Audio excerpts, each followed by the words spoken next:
You can tell he's done this before. It's not his first rodeo.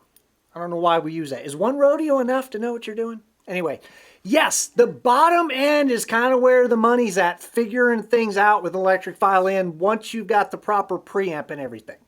The bottom note on an acoustic violin is like 180, 190 hertz. It's pretty high.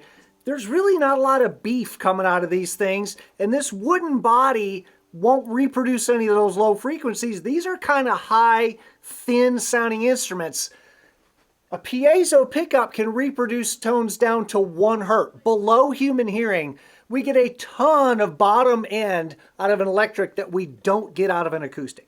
If what you're trying to do is sound like a violin, yeah, you got to get that bottom end under control before you can even start worrying about the higher end stuff, because it just takes up a ton of sonic space. It's mostly sub-fundamental, and it's kind of not really doing anything for you.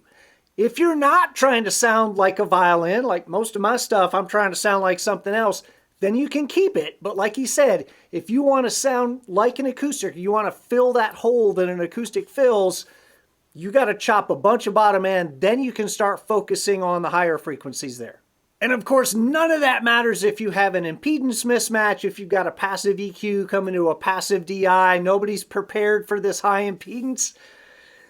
There's not an EQ in the world that can save you from that.